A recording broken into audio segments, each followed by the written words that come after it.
guys, and welcome back to An Actor's Notebook. I wanted to talk to you guys today because I recorded a video about my time in New York that included like colorblind casting. Oh, I can't talk.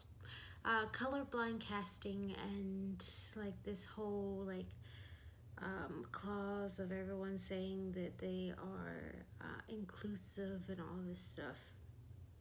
And I've just been thinking about it, and I wasn't gonna post it because I didn't plan on what I was gonna say before I said it. I just kind of spoke from honestly the heart and how it seemed to me and everything like that.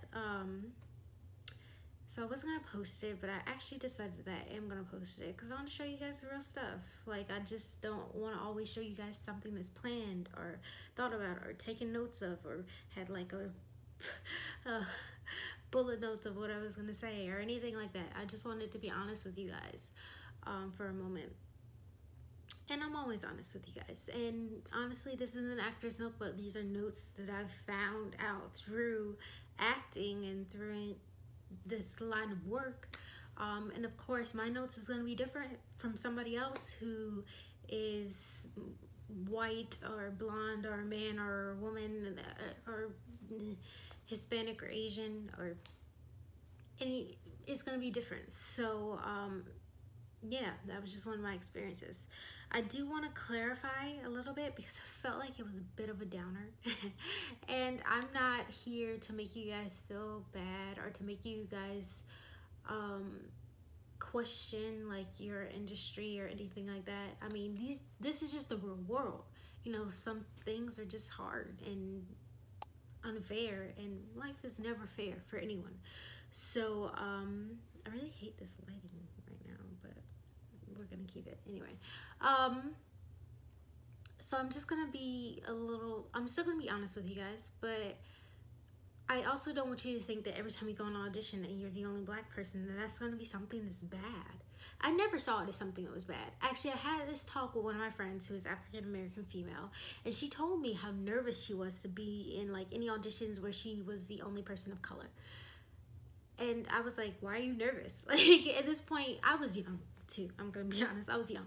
I was like, why are you nervous? I was like, you don't have to be special. Like, there isn't any niche that you have to be remembered. You don't have to worry about that because they're gonna remember you. You were the black person. They're gonna remember that. And so I always felt like, hey, my competition is easier. I don't have to worry about being a niche. I can just be myself, do the role the way I see it. In my eyes, the role is going to be a little bit different because a white woman isn't going to play it the same way I would play it. We just see things from different points of view. Now, if I know that they want the role to be white, I would consciously think about how they would play it, and I would play it that way. I don't know if that's a good or bad thing, but it got me callbacks. I'm not going to lie. It got me callbacks. Sometimes it got me the role. Sometimes I'd go to a callback and I'm like, okay, I know how I played last time. I'm playing a little bit different. I'm playing how I would play it. And they'd be like, oh, wow. Because no one else played it that way. I see that as an advantage. I mean, there are, of course, its downfalls with being a double minority in this business, just in the world. But I'm not here to talk to you about the world. I'm here to talk to you about acting in the industry. If we were to talk about the world, I would have some other stuff to say. Because I don't know, guys. I know art imitates life and all of this, but I'm just gonna teach you about moving through the industry. So, and I'm still doing it. I'm still learning. So, brace yourself. I don't know, I never saw it as a bad thing. It was a unique advantage, especially when I was younger, because I could bring something different. And I still believe that that can be a case. I think that another great thing about being an African American actor is the community, even though we don't have black theaters anymore, we still have a very strong community. And I believe it's easier to reach out to people because there are so few people doing it, unfortunately. But the ones who are doing it, you get to know, and they want to lift you up. The higher that they get, the more they want to lift others up to their level. And I think that's a beautiful thing. It's a family in that sense, that you don't necessarily get if you're not a double minority. It's just a thing. We want to lift each other up. We want to be seen. And also, if you're nervous because maybe there's not a lot of African American theater directors, there's not. There's really not. I'm sorry to spoil it for you. There's not. If you're nervous about that and you're thinking, how am I going to make it in this industry? If you're nervous about being a female in set design, or in, you know, there's not a lot of females in set design. If you're nervous about being a female in lighting design or anything like that, you're like, how am I going to make it? Because there's so few of us anyway. I'm going to have to work harder. Yes, you will have to work harder.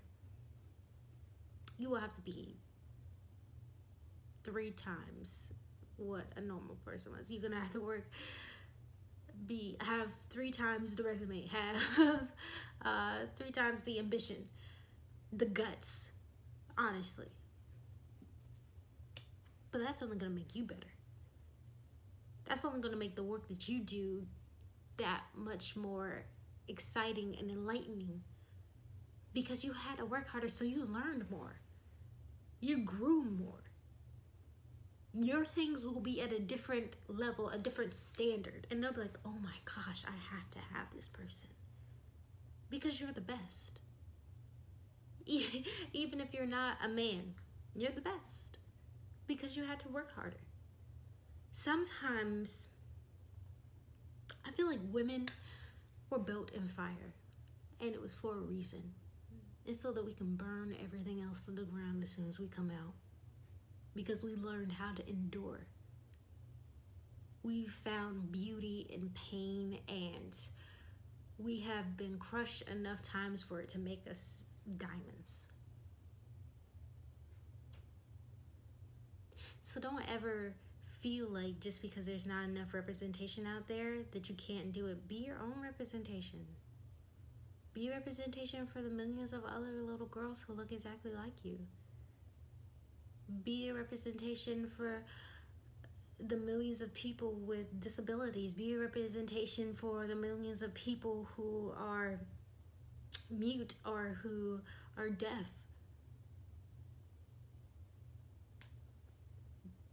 No one can tell you how big your dream is.